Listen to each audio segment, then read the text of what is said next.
Spacey Sims, and we are back with more Cinderella Phenomenon Evermore, and we're continuing Fritz's route where we left off.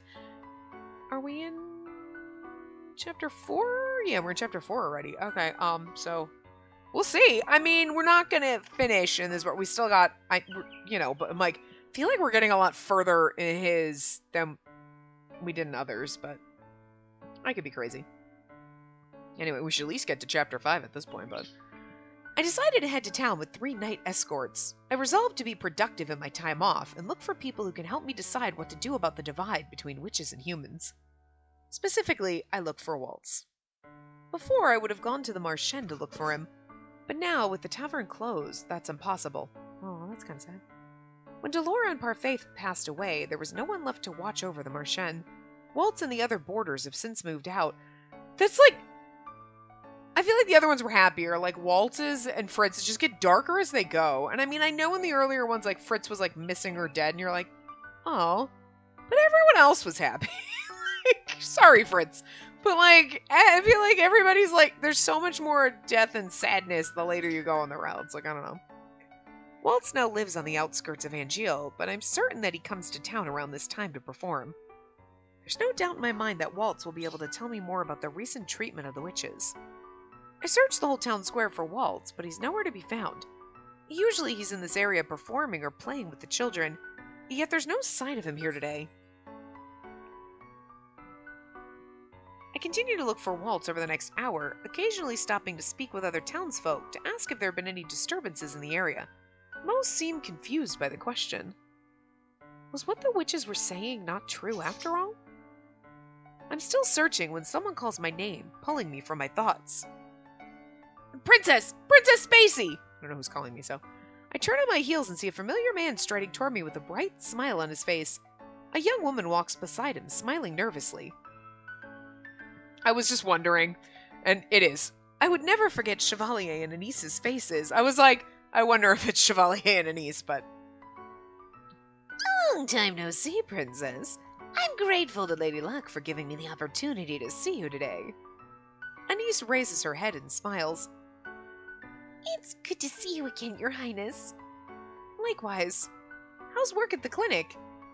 2 years ago, when the fairy tale curses were broken, Chevalier regained his memories and returned to work as a doctor. Anice, who had always been interested in learning more about medicine, decided to stay on with him as his assistant. It's been months since I've seen either of them. Chevalier glances at Anice, a mischievous smile on his face. Anice looks away, flustered. Won't you tell the princess the good news, Anice? Anice fiddles her thumbs, her expression turning sheepish. Well, we've decided to open up a pharmacy in the clinic space. A pharmacy? Anice's specialty has always been herbs and antidotes. We've decided that opening a pharmacy is the best way to showcase our talents. Rather than just a clinic, we'll also have a pharmacy set up so the townsfolk can purchase natural remedies.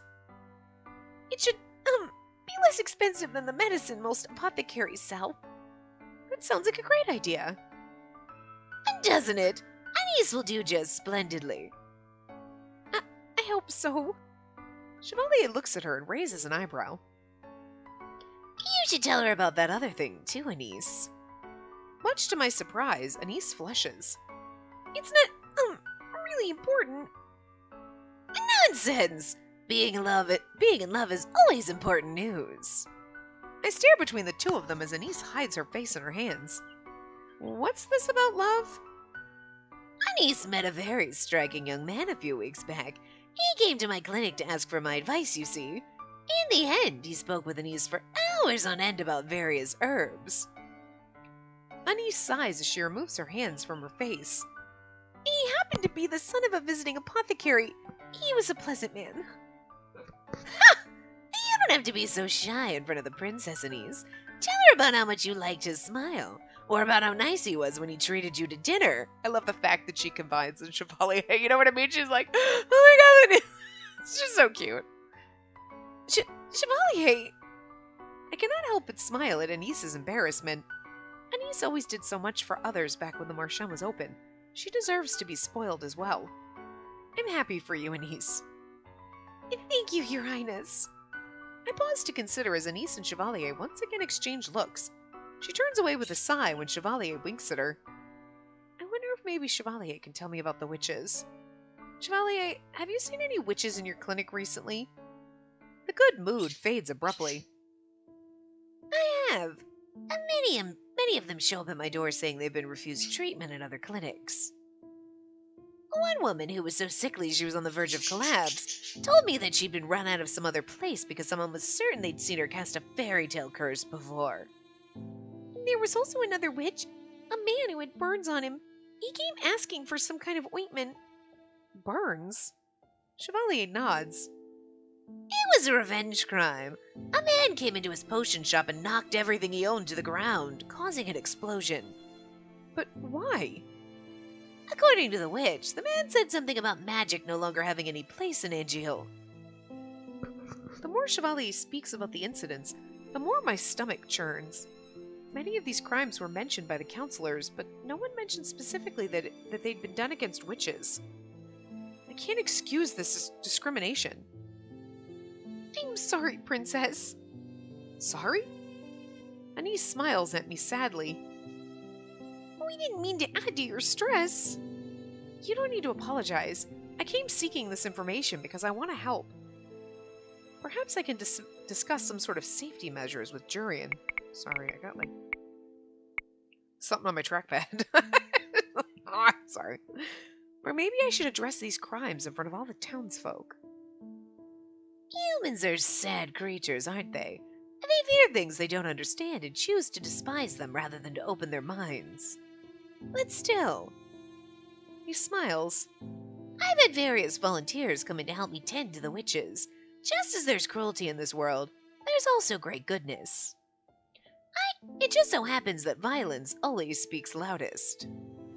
And I have no choice but to speak louder than that violence. I nod at both of them. Thank you both for your help. Of course, we're glad we could help, Princess. Yes, it's always a pleasure. If you ever need anything, you're more than welcome at the clinic. Rest assured, I'll always make time for you. I'll try my best to visit when I can. My talk with Chevalier has answered many of my questions, and I'm relieved for it. Seems I don't need to search for a waltz after all. Shortly after the two excuse themselves, I head back to the palace with my guard formed around me.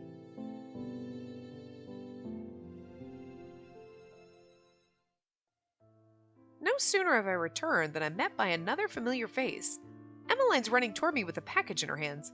Her smile is exuberant. I had a feeling you'd be back soon, Spacey. Emmeline, were you waiting for me? I was. I wanted to be the one to deliver this to you. Emmeline holds the package out to me. What is this? I take the parcel from her hands and eye it curiously. You won't know till you open it. I raise my eyebrows. It's not exactly Emmeline's voice, but it was too close to Anise's before, so I just wanted to, separate them a little bit, but they have the same voice, I guess. I don't know. It must be important if she came to meet me at the palace gates. I do as Emmeline insists, and I'm surprised when I behold what's inside. Interesting, a mask? A mask? Emmeline claps her hands together.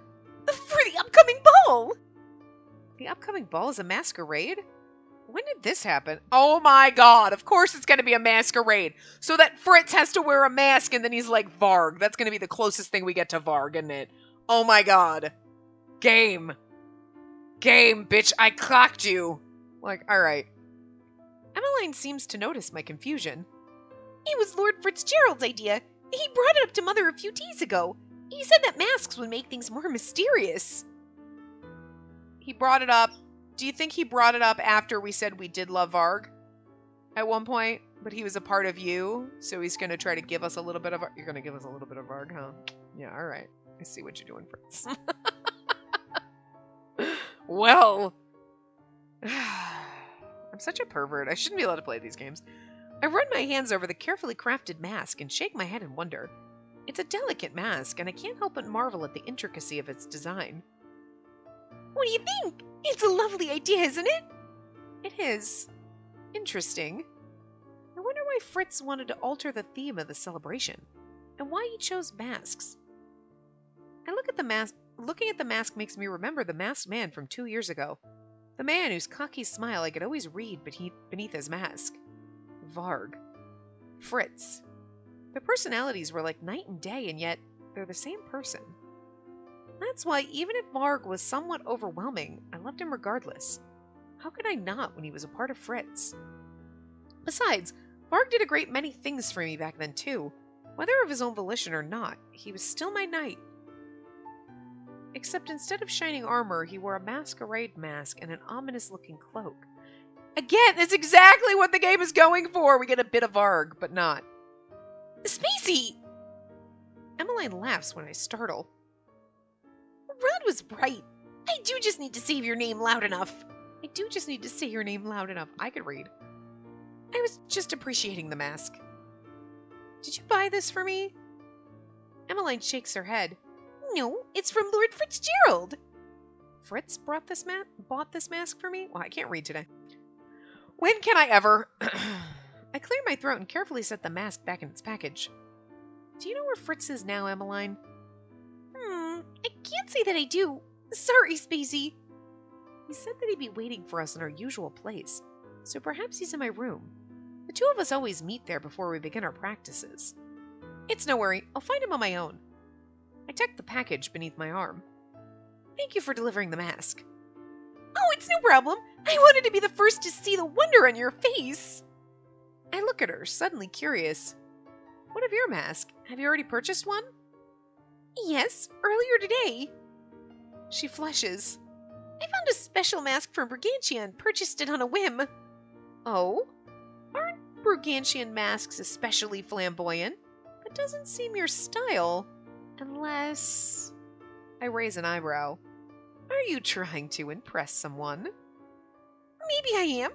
It just so happens that Brigantian royalty will be joining us for the celebration, since Prince Lance is attending. Her words fade as she looks at me, embarrassed. It's been less than a few months since the Brigantian nobles came to visit our palace. Yay, we get to see them again. Claude and his brother Lance have been sent here on many occasions as emissaries to help remedy our relations with Brigantia. I noticed the way Emmeline looked at Lance even back then. I've always suspected she fancied him. We're just like blink, blink, blink at her. What? I wish you the best of luck, Emmeline. I'm sure you'll capture his heart. I grin as I pass a rosy-cheeked Emmeline. The first thing I notice upon my return is that Fritz is seated beside my window. The minute I step inside, he looks up at me. He eyes the mask with a smile. So, Emmeline delivered the mask to you. What do you think? I think it's beautiful and mysterious? Fritz laughs. The sound of it relieves my heart. You say it like you're not so sure. Because I'm not. I've never attended a masquerade before. I step forward and raise my eyebrows at him. I heard from Emmeline that it's you who suggested this. May I ask why? I'm sorry, Spacey. It was for an entirely selfish reason. I wanted to give you a mask, and I wanted to see you wear it. I had a lot of fun designing it for you. Fritz, you designed this mask? Fritz, you should be a mask maker. Oh my god, marry me, Fritz. I love making masks. I used to do it all the time. Like, ages ago. They stopped making the mask like the base that I liked. They're like super thin they were nice hard plastic ones. Not like a full face, just the eye mask, you know? And they were nice hard plastic. It was easier to kind of like glue, safer to like hot glue things too, you know? And man, I loved it. I did. I wanted to do something special for you. And also, he leans forward, eyes glinting with mischief. In a masquerade, one can show off a completely different part of themselves. It's like being a masked performer in a theater show. He leans back and laughs. I thought it'd be nice to be someone else for a change. Someone else? You'll see. He stands up and crosses his arms. He's totally going to be Varg. This is awesome. Before we head out to our practice, you remember earlier in the throne room I mentioned a trial? The trial that involved his mother? Yes, I remember. You said you'd tell me more about the incident when you were feeling up to it. Well, he looks at me a little uncertainly. I've been thinking about it since this morning. so I'd like to share the story with you now, if you don't mind. I'm afraid it's a very dreary tale, though. You know that I'm used to those sorts of stories by now, Fritz. 2 years ago, my life was a nightmare. But Fritz shouldered those miseries with me. He tried to protect me from them. The least I can do is try to understand his own sadness. I'll listen regardless, Fritz, so please, tell me, what happened? I told you before I lost my mother when I was very young, right? I was only 3 years old. That means this was before I was even born, before Mother's reign. I put a hand to the pocket where I keep Fritz's knife, his mother's knife.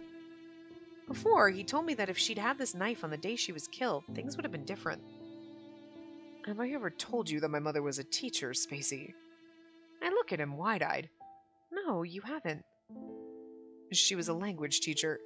She was the reason I grew up learning bits of other languages. Even after she died, I read her lesson plans because I thought they'd make me feel closer to her. Aw. I can't help but recall the word that Fritz taught me before. The one he said was from an ancient language. Adiuva? Adiuva? Look, I don't know how they want me to pronounce it. Did his mother teach him that word? Or did he learn it after she died? Anyway, I digress. My mother was a language teacher who took on many students. Nobles, commoners, children. She'd teach anyone who had the motivation. My father always told me she loved what she did. Oh, so she... Okay. I don't know why my brain was like, she was so happy. No, that's not the way the words are going. Wow. I'm having a day. So she was happy. We all were. He leans against the wall with a sigh. Despite the sunlight blanketing the room, the air feels dreary, heavy. And then she took on the student that would eventually kill her. My father says he was a Brigantian nobleman who wanted to learn the Cedelian language? I don't know. Most likely it was because he had business connections with Cedel. Cedelian language then? Cedelian? That would make sense, I guess. It doesn't seem like a strange request. Cedel is a neighboring kingdom, after all. It makes sense that he would have connections there. Anyway, my mother used to visit this man every other day. He paid my mother more than necessary and was a fast-learning student. But one day, word of a scandal began to spread around Anjil. Word was the nobleman was involved in some illegal trade with Cedelian businessmen. My mother could confirm those suspicions. Suspicions? No. Why did it sound wrong when I said it? I was like, no, suspicions. That's the word. That's what I read. That's what I said. Oh, good lord. Seriously, I'm sorry. She found proof of the illegal trade deals in the nobleman's own letters. Apparently, the letters had gotten mixed into my mother's lesson plans by accident. They were written in a language only she understood. Shortly after my mother notified the king, the nobleman mysteriously disappeared. The day after, my mother was found murdered in an alley. The knife in her chest had been bought that day by a young man no one recognized. Turned out he was a hired killer. I stare at Fritz in shock. You believe that the nobleman sent a killer after your mother because she spread a rumor about him? She didn't spread a rumor. She told the king that he was involved in, fraudulent business activities. So, it was the truth, not a rumor. A truth that soiled his reputation. Fritz's eyes are stormy. His mouth is set in a tight line. At first I think he's glaring at me, and then I realize he's glaring through me. His anger is reserved for a memory. The killer was brought to the palace to be tried. He confessed that he was only a hired hand, but nothing came of questioning him about his employer. Fritz sighs. The hired killer never had any physical contact with the nobleman who hired him. My father suggested torture as a means of getting information out of the murderer, but the king refused. The killer was sentenced to a lifetime in prison, but the nobleman who paid him was never found, and so he was never tried in court. Now my father tried to link the nobleman to the murder, King Gennaro argued that there was no conclusive evidence that he had hired the killer. It was all circumstantial evidence. My father must have investigated further. There's no way he would let such a crime go unpunished. It was kind of punished. The actual person who murdered your mother, it's just unfortunately there's no way to prove who hired him, which is unfortunate. So it's like good and bad at the same time. Like, you got the man that murdered your mom, but he's a hired killer and you have no idea who hired him, so it's kind of like you're still left questioning. Yes, the investigation was extended, but nothing conclusive was found. Good thing there's no statute of limitations on murder. Though my father tried to keep the investigation running, the king eventually disbanded the effort, claiming they were only hitting dead ends. The look on Fritz's face is so mournful that I can't help reaching for his hand. All I want is to anchor him in the present, to get him away from his memories. I squeeze his hand, and Fritz turns to me with a grimace. After that, nothing happened for a while. I was too young to understand where my mother had gone. My father became distant. I distinctly remember him disappearing for long stretches of time. He was gone longer than he had ever been before, and I almost had someone else in the manor with me. And I almost always had someone else in the manor with me, sorry. His expression flatlines. And then one day he came home covered in blood, and he told me that justice had been served. I stare at him. He killed the nobleman? I didn't realize it until much later, but yes. He made him confess, and then he killed the nobleman himself. My father punished the nobleman where the law had not, and yet... Fritz shakes his head. I've never felt closure. My father hated that the king was so lackadaisical about the investigation. He believed that the nobleman was pardoned on account of his status.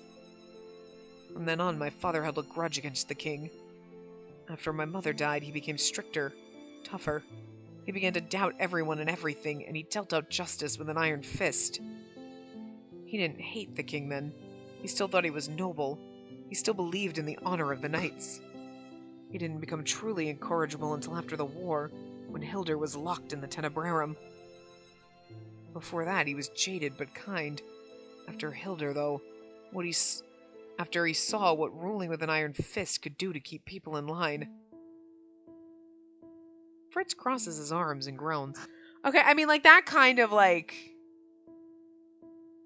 Because at first you're like, why in the world? Like, okay, mother was a thing, and then she got murdered, and you're like, it's... I don't want to say it's weak. But, like, you know what I mean? Like, you're like, my mother was murdered.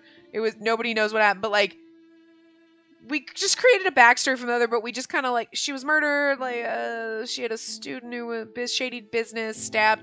And you're like, it's not really, like, okay, but also, like, I don't know, it just doesn't feel like there's that much, like, in-depth thought. Like, we thought about this, and I wanted to tie this together, and you see how that all, like, works? It was like, yeah, here's the quick, down, dirty, but, I mean, it serves the purpose, because the whole point is not the mother and the murder. It's your mother was murdered, but that's what drove your father to be kind of a little bit angry, and then...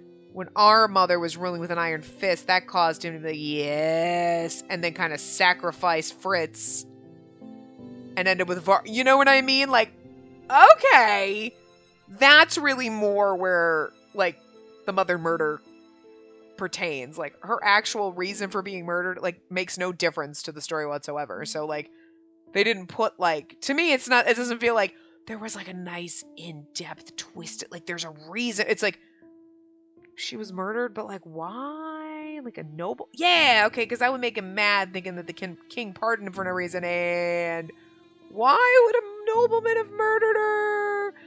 Language learning, shady business, sure, it works, you know? Like, for some reason, there's something about it, and maybe it's just the way Fritz is explaining it, the way that's written, is like, okay? Like, it just doesn't... It feels like quickly hashed together, you know? But... again, that's not the point. This is the reason why your father became the way he was, and you sacrificed you, basically. Like, because of all the you're like, oh, okay, I can see that snowballing out of control. Okay, that makes more sense, you know? Like, Fritz crosses his arms and groans. Back then, I always wanted to believe in the goodness of people. But now I understand where my father was coming from. Strong walk over the weak. His shoulders sag. And that's what I realized when my father used me 2 years ago. His gaze settles on me, quiet and forlorn. I believe in fair trials. I believe that people deserve retribution for the crimes they commit. This crime was not murder, but You were stolen, Spacey. They had a knife to your throat. Sometimes I think about what I would be if I lost you, Spacey. I wonder if I would come to hate the world just like my father did. He goes silent as he slumps in his chair. Again! You're exhausting, Fritz. I love it. You're like, oh, that's so sweet that you're but it's but I feel like that's a dangerous line of don't go outside. You can't go outside. Someone's going to kill you. Oh my God, I'm going to need you to stop being controlling and paranoid. It's a dangerous fine line. And I feel stressed out. I don't know.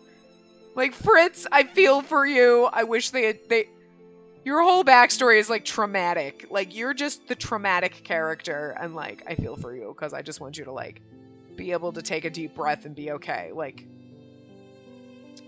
Perhaps the reason Fritz was so impacted by that trial was because he believed I should have been harder on someone who could have taken my life. Well, there you have it. The story of my mother's death. I'm too young to remember it myself, but I've put the pieces together over the years. He looks at me expectantly. What do you think? What do I think? About the verdict. Would you have done anything differently from the king? Would you have let the nobleman go so easily? Would you have shown the same lenience? Yes. Yeah, okay, because I saw in the guide yes and no, and I totally forgot which one was which at this point when I was and the guy when it came up. But it's kind of would you have done the same thing as the king? Yes, because he did. I mean, me personally, I feel the way Fritz explained it, he did everything he could. He tried, but there was nothing he could do. He can't be oh, well, someone thinks, and it seems plausible, but we don't have proof, so off with your head. You know what I mean? He's it's plausible, and I believe you, but we don't have proof, and you can't just...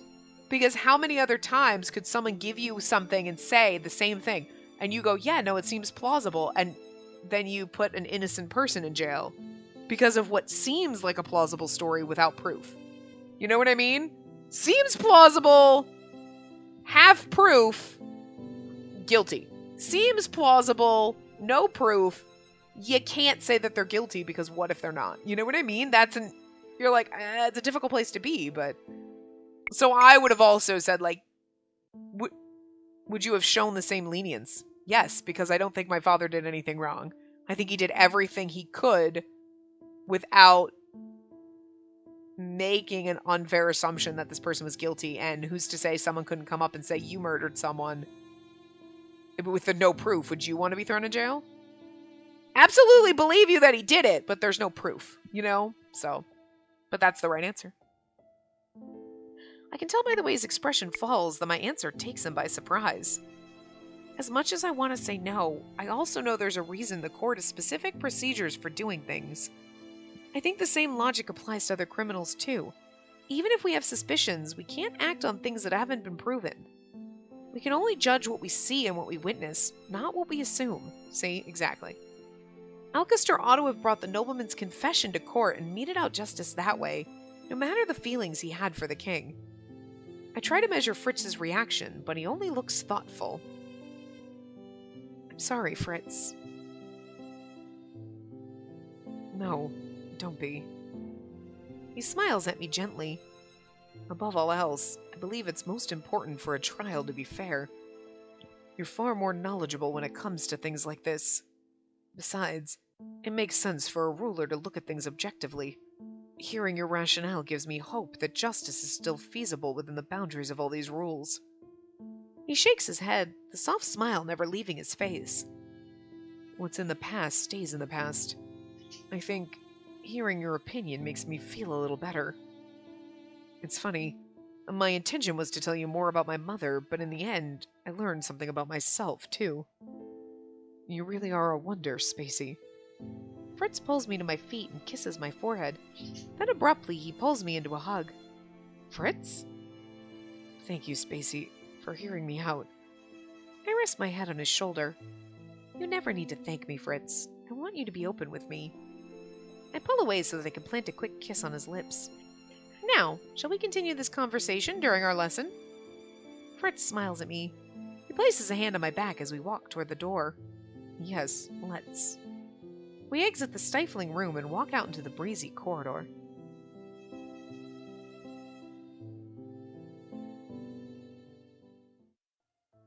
The rest of the week passes by in a blur of meetings, classes, and practices. When I'm not busy practicing with Fritz in the forest, he takes me to town. There, the two of us go searching for evidence of discrimination against witches. Ever since I spoke with Chevalier, I've been unable to rest. Fritz has agreed to help me gather information, and unsurprisingly, he's able to compile more evidence than me. He may no longer be a knight, but he's still incredibly good at work that requires subtlety or stealth. By the end of the week, the two of us have compiled a long list to present to the counselors upon our next meeting. I'm grateful that the week has come to a close, until I realize, belatedly, that the masquerade my family has been preparing is for tonight. I was assuming Chapter 5 was going to be the... I was like, I bet Chapter 5 will be the masquerade, but... Fritz makes me promise that I'll attend before departing to discuss some important matter with my father. Proposal? Whoops. The time for the masquerade comes sooner rather than later. It's not long before the darkness cloaks the hallway and guests begin to pile in. Oh, okay, I guess we're getting it now. I exit my room and make my way toward the throne room. I figured maybe there would just be like a little getting ready kind of scene, like for our last choice, and then we go. I don't know. The mask on my face feels heavy, even though it's perfectly suited to my face. No one has seen me wearing it yet, not even Emmeline. Aw, cute! I hope it doesn't look too ostentatious. I cannot wait to see. I imagine Emmeline's gonna have giant feathers and craziness because, Brigantian. I put a hand to one of the dress's inner pockets. Tucked inside is Fritz's knife. It's a strange good luck charm, but it makes me feel more confident as I walk into the throne room. I can't wait to see everybody in their masks, and I can't wait to see Claude and Lance. The first thing I notice upon entering the throne room is that everyone is masked. Most of the women are wearing beautifully designed gowns that shimmer with the dark colors of nighttime. The men don black coats and vests and wear bright smiles that offset their dark masks. Some of the ladies smile and laugh behind feathered fans. I take in the sight, wondering at the atmosphere of mystique.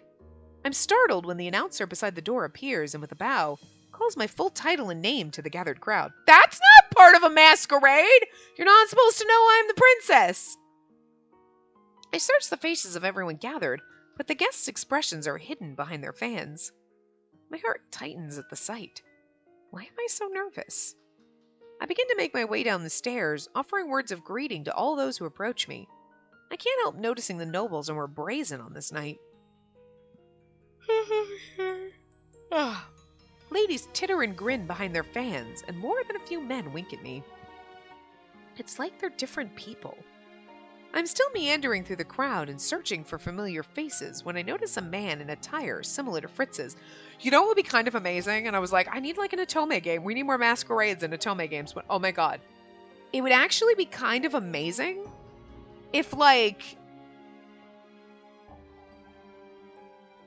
you had an Otome game where it's like dating in the dark, right? You're at a masquerade ball and the characters, their costumes, their masquerade costumes. Like, sure, maybe their face, the sketch of their face is the same, but with a mask on them. They have, like, a wig and a crazy costume and whatever. And you, talk to all these characters and you have no idea who they are. I mean, I guess you kind of would, unless they all had the same eye color, you know what I mean? You'd be like, oh, because, the wig part is supposed to get... But, you know what I mean? You're like, okay, let's go with the character. Or they were just, black shadow outlines. That's how you start your Otome game, right? You're just talking to these characters in a masquerade ball or something and you have no idea who the character is. You know what I mean? Maybe in the beginning of the game you meet the other characters, you meet your love interest running into them, okay, and this you're okay, that's a love interest, that's a love interest, that's a love interest, right? To set the stage, and you're this is my favorite, but you don't know anything about their personalities until you're playing the game and you're at a masquerade ball and then everybody's and you have no fucking idea who's who. You literally, it's not like here where you're okay, so Varga's friends with but the eye color, hair color, everything is either different or they're just totally shadowed so you can't see their eye color, and wigs, costumes, full galore, so you can't figure out who's who. You have no idea. You know what I mean? Because when you've met the characters, you wouldn't know. when you meet them, like, on the street, they're just sprites, right? Which take up, like, so much of the screen. You can't tell if when they're standing, he's the tall one or the short one. You wouldn't know. You don't know. And then, like, you have to, like, the person that you pick, the route you go down is the mysterious shadow that you're just, like, when you're talking to them, you're most, like, appealing to. Instead of, like, oh, I'm totally going down this guy's route because he's the best. You know, he's my favorite character, but it's not that way. You're like, that's my favorite character, but when talking to them at the masquerade, like, in the very beginning, they all just have the same, like, oh, okay, you just talk to them normally and you don't get a sense of their personality until the masquerade. So you get, like, a sneak peek. Here's your 4 love interests, right? Oh yeah, you know, you love this guy, right? But in the masquerade ball, you have no idea what his personality is, and you might pick the personality of a character that's totally fucking different off your eyeball love. You know what I mean? That'd be so much fun. Oh my god. See, I just need someone to write this shit for me. I'm gonna come up with the ideas. And somebody writes the shit, and somebody really good art-wise draws it. Like, hello, creative fucking genius here. My brain is really good, but, like, my hands and the rest of me can't make shit happen, so. But I have genius fucking ideas, bitch! We still need our pirate Otome, and you're welcome for that fucking idea. Like, whatever. Anyway. Okay. Fritz? The man turns, but it's not Fritz. Only some masked nobleman. I quell the disappointment inside of me and turn around to begin my search anew. Looking for someone, princess? I nearly stumble right into the man behind me and have taken a few steps back to put some distance between us. I look up and freeze when I see his mask. You know it's fucking Varg. It's like Fritz as Varg! I love this! Both his eyes and his mask are so familiar I can't help but be shocked. His face, complete with a cocky grin, gives me a strange sense of deja vu. I love the fact that he came up with, like, let's have a masquerade ball so I can be Varg and then I can seduce her as Varg. Because, you know, like, there's something, like, so, like, wrong it's right in this. Like, I don't know. You're like, oh, you know, I dig this. I dig it a lot. I can't speak, only stare at him dumbfounded. It's been a while. The look on his face and the mask. It's Varg's face, but no, it can't be. Varg doesn't exist anymore. Not as his own person. It's only been a few hours. Fritz's eyes twinkle with mirth. Remember, you can put on a mask and be someone else. Sarcastic as always, I see. He takes a step forward. We gotta give him a slight difference in his voice. I'll have you know I plan on going by a different name tonight. Oh? Tonight, you may call me Varg. I stare at him, nonplussed. And then look at his outfit! Okay, they literally just put a cloak on him, but I love it. I just love the cloak. Like, all you did was throw a cloak on his spray. It's not a whole different outfit, but still, props. I like the cloak. He holds out a hand. The grin never leaves his face. What do you say to just one dance, princess? Come on. I don't bite. What if I want you to? Oh, I mean... I look at Fritz quizzically. What does he hope to accomplish with this changing character? He always looks so pained when he remembers the things he did as Varg, so... Why? What? Cat got your tongue? We play along. What? No wolf puns? You've lost your touch. Oh? He takes a step toward me, and though I can't read his eyebrows, it's impossible to miss the smirk on his lips. I may be a bit out of practice, but I think I'm better at wordplay than a certain dumbstruck princess. The difference between us is that I know how to speak without demeaning a person. I expected more flamboyance from you. Varg. Fritz shrugs. Sorry to disappoint, princess. Next time I'll make sure to dress in bright, gaudy colors just for you. He presses a kiss to the back of my hand. Then, much to my surprise, he pulls me toward him with a grin. I mean, like, hello, like, roleplay can be fun, and, like, I'm not knocking this. I kind of like it a lot. Like, I feel like, you know, Fritz, your whole route has been kind of angsty. Even in your quote-unquote happy after story, it's kind of, like, angsty, and you're emotionally stressing. Like, you're an emotional burden to me. Like, I know they, like, it's so weighted and down, but like this, you're like, okay, I'm here for this. Shall we dance?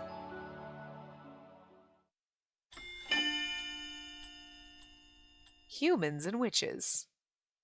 I really wanted more. Oh, okay, we still get more? If the night outside is a canvas of gently twinkling stars, the throne room is an intricate painting of a midnight dance. I was like, good, I wanted a little bit more in the thing, you know?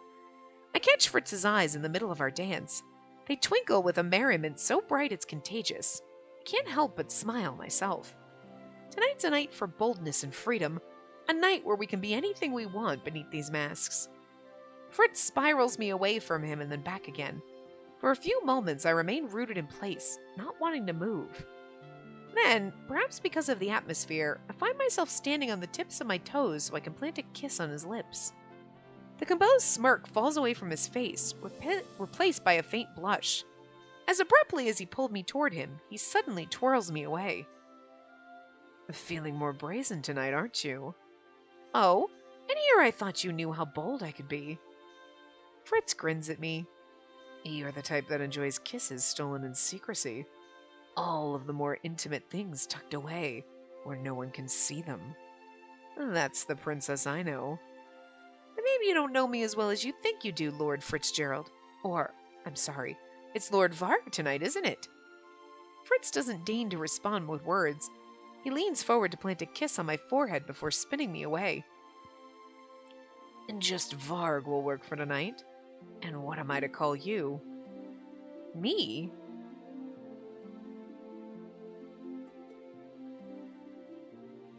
I was trying to think of a name really quick, but like, Lady Penelope von Snuffleupagus the Third. I couldn't figure out a good last name.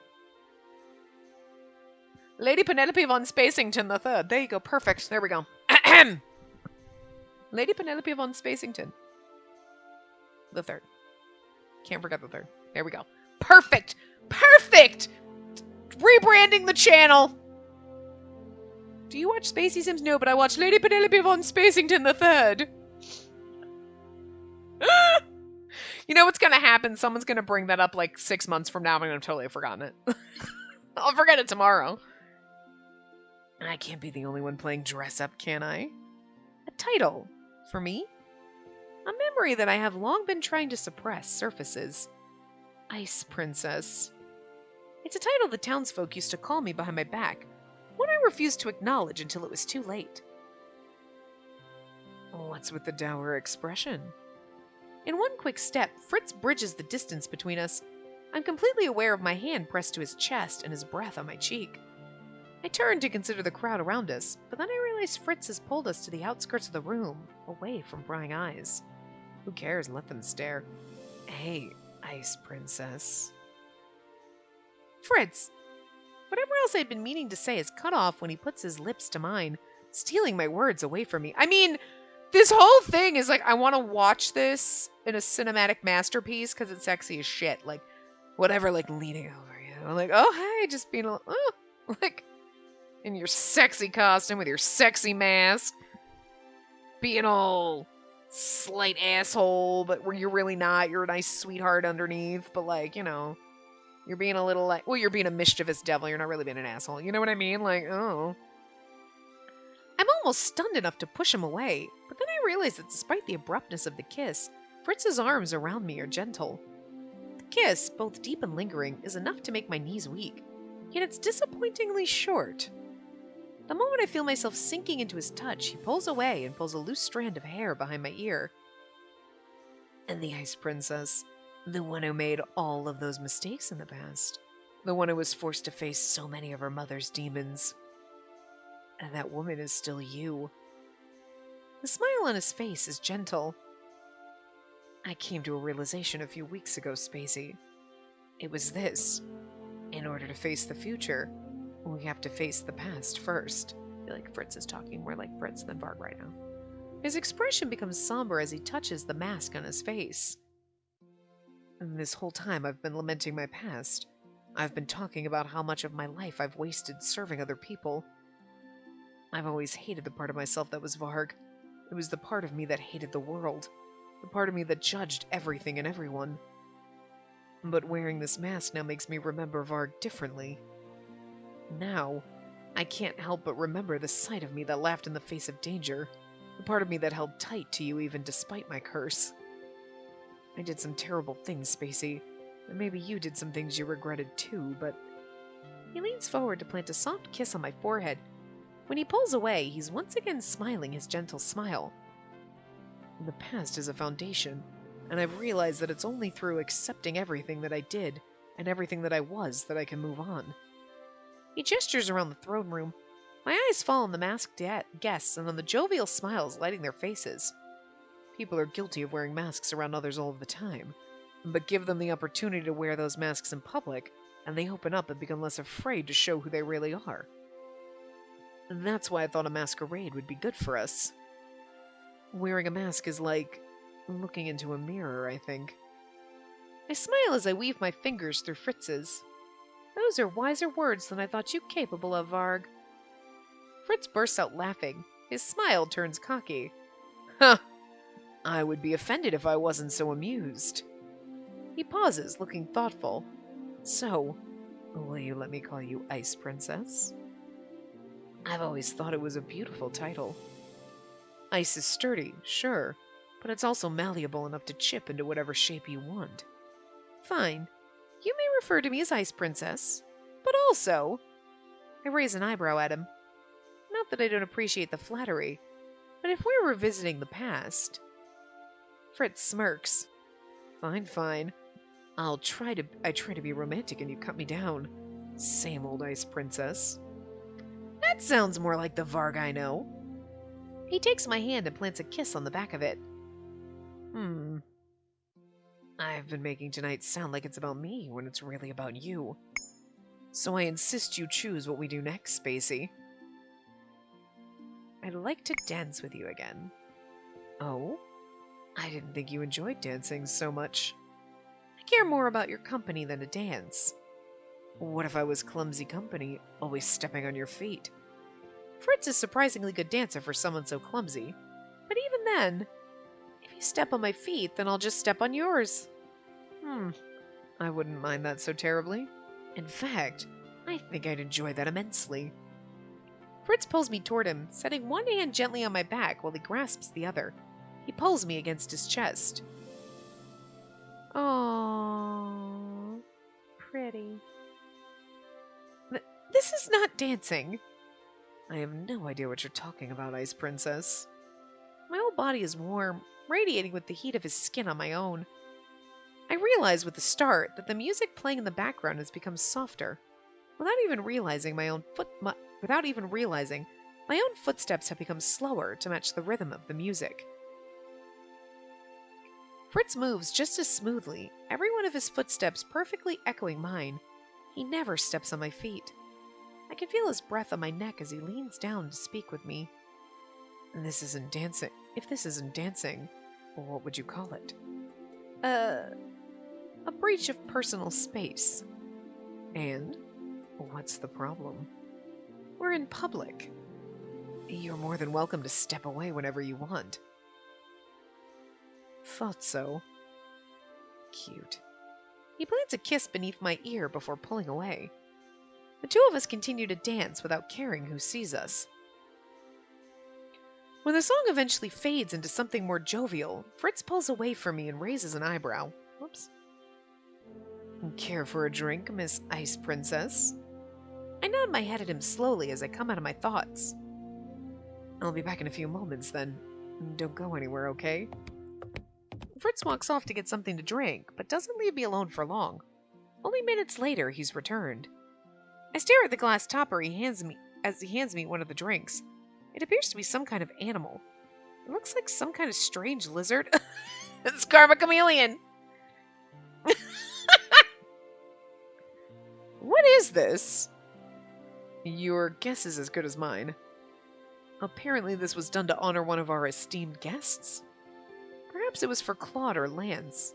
But why a lizard? I startle when Fritz flicks my forehead. Sorry, I couldn't resist when you were so obviously daydreaming. Would it not be a night dream at this point? Sorry. Point taken. Though Fritz and I remain in each other's company for a long time after that, it's just a matter of time until the two of us are forced to separate. I'm pulled aside by other nobles, all of whom have had some matter or another to discuss with me. This is a party, not business! That's why business parties suck. I'm like, oh guys, it's a Christmas party! Only work people know because you're going to start talking about work. Don't ruin it. Meanwhile, Fritz is cornered by some of his acquaintances from the order. I insist that he share a drink with them, and after some hesitance, he agrees to accompany them. Later, socializing becomes more difficult. My energy is drained, and I feel suddenly claustrophobic. Oh, we're gonna get kidnapped again, ain't we? I need some fresh air. I glance around the throne room in an attempt to find Fritz, but quickly give up the effort. Oh, my poor cord. I should let him relax for a change. I turn and head out of the throne room. I release a sigh as I step out into the corridor. The tranquil night is a nice change from the crowded throne room. Hi, it's a party. I wander a little further, deciding to put as much distance as I can between myself and the crowds. I meander down some of the nearby corridors, taking in the quiet of the night and letting it settle gently on my shoulders. Save for a few knights on a patrol, the halls are empty. Some wave to me as I pass, but none approach to talk. It remains this way until I'm a good distance away from the throne room, and a familiar knight makes her way over to me. Princess Spacey, what are you doing out here? I came out here for some fresh air. Poor Jurian, she doesn't have a really good voice. She's different in every route. I pause to glance behind me. I realize suddenly that I've come into a different corridor. Many of the lamps here are unlit, probably to discourage people from wandering any further. Jurian smiles at me wanly. A little too crowded inside for you? I'm afraid so. I'm surprised Fritz isn't out here with you. I don't want to pull him away from the festivities when he was having so much fun. It's been a while since he's been able to relax. What you doing, cutie patootie? I want to pet you though, you're so cute. You're such a cute little birdie. You're so adorable. Anyway. I just feel so bad now that I know that Garland's dead, and it makes me depressed. It just hurts me so much. Poor Jurian. I can't argue with that. He's looked tense recently. I nod, then look at her curious. What about you? How have you been since the promotion? The smile that stretches across Jurian's face is so bright it sparkles. I've been well. It's a lot of work, but it's rewarding. I only wish... She stops, the smile fading from her face. Oh, she's gonna say it. I can tell by the melancholy in her eyes that she's thinking of Garland. My heart sinks at the memory of him. I've tried many times to apologize to Jurian for what happened, but she insists it wasn't my fault. Now, the only thing I can think to do is pay my respects to him as I do with everyone else. I hope that my words reach him. Jurian shakes her head abruptly. My refrigerator makes so much fucking noise, it's crazy. Never mind. When she faces me again, her good cheer has returned. I'll escort you back to the party, princess. I was just returning myself. I nod my acquiescence. The two of us have just turned and are beginning to head back when Jurian suddenly stops, head angled. I follow her gaze down the hall and see people in the far distance. Guess? But there's no reason for them to venture this far. I look questioningly at Jurian, but she's already started walking toward the small crowd. Head back to the throne room, Your Highness. Wait, what's... But Jurian trots off silently before I can even finish my question. For a few moments, I simply watch her go, disconcerted by the sudden change in her demeanor. I ought to head back, but I'm curious about what's happening. Surely it can't hurt to investigate. Oh, good lord, it's this kind of... Don't... Whatever you do, don't go into dark alleys! Okay! Immediately runs into dark alley. Hey, look, a dark alley! If I need to, I can always hide. Fritz taught me how to be inconspicuous. Eventually, I come to the edge of the darkened corridor. I duck behind the nearest pillar and scope out my surroundings from behind. From here, I can only just barely make out Jurian's profile. In front of her, cloaked in heavy darkness, are two knights and a woman. I realize almost immediately that they're holding the woman between them, and that one of the knights has his hand clamped over her mouth. What's the meaning of this? Commander, we're just dealing with an interference. Really? Because it looks shady. We found this undesirable roaming the halls with a stash of dangerous equipment. The woman between them continues to struggle, but her thrashing barely moves the knights, who stand stock still as they look at Jurian. Let her speak. But Commander... I said let her speak. Commander, she was holding on to this. The knight takes something from his pocket and presents it to Jurian. Her eyes widen. A potion? She glances at the panicked woman. So their captive is a former witch. But what are they doing to her? She was about to break into the party with this. We found her skulking out here and arrested her immediately. And? If she's so guilty, then let her speak for herself. The two men glance at each other over the woman's head. Even from this distance, I can tell Jurian is scrutinizing them. If I was able, I would come out right this moment and bid the knights to speak myself. But Jurian can't know I'm here. At last, one of the knights sighs. I never thought you'd be a witch sympathizer, Lady Jurian. Even in this darkness, I can see Jurian glowering. But before she can say anything, she's interrupted by the sound of shattering glass. The hallway is suddenly encased in a mist thick enough to hide the figures from my sight. Stop! Desist at once! That comes out so not, good at all. Jurian's words fall on deaf ears. Before I can rationally piece the scene together in my mind, I'm pulled from my thoughts by the sound of battle. Though the mist is thick, I can see Jurian engaged in combat with one of the knights. The witch is conspicuously missing. Where did she go? It's then that I witness one of the knights escaping the mist. He holds the struggling woman firmly in his grasp and yells something at his comrade before running down the hall in the opposite direction. Fear mingles with anger as the knight approaches. Panic builds in my chest. If I move, I'll put myself in danger. But if I don't, the kidnapper could very well escape. What do I do? We intercept the knight. I steel myself, trying not to imagine the panic that would be in Fritz's eyes if he knew what I was about to do. My father would not simply call for help. He would do something. I haven't learned how to defend myself just so I could flee. I put on a burst of speed and rush across the courtyard. Normally, I'd not be able to catch up to the captor, but the struggling woman in his arms slows him down. And in less time than I anticipate, I'm standing in front of him. Out of the way, girl! I pluck the mask from my face. The knight pales. I don't know who you are or what you hope to accomplish, but you'll let this woman go immediately. I try not to flinch when the knight laughs. The fallen witch's daughter. I'd have been scared of you before, princess, but now you're just as powerless as the damsel in my arms. You can't use magic anymore, And, if anything, that makes me just like you. You witches can never be like us. What has this woman done to you? Exist? What hasn't she done? During the war, witches burned our homes and slaughtered us in the streets. Then magic up and disappears and they suddenly think they can be like us? They can simply be forgiven for their crimes and go on living as innocents? I mean, some of them were innocent. Okay, just like humans are assholes too. Witches were assholes, humans are assholes. Some of witches are innocent, some humans are innocent. I'm just saying.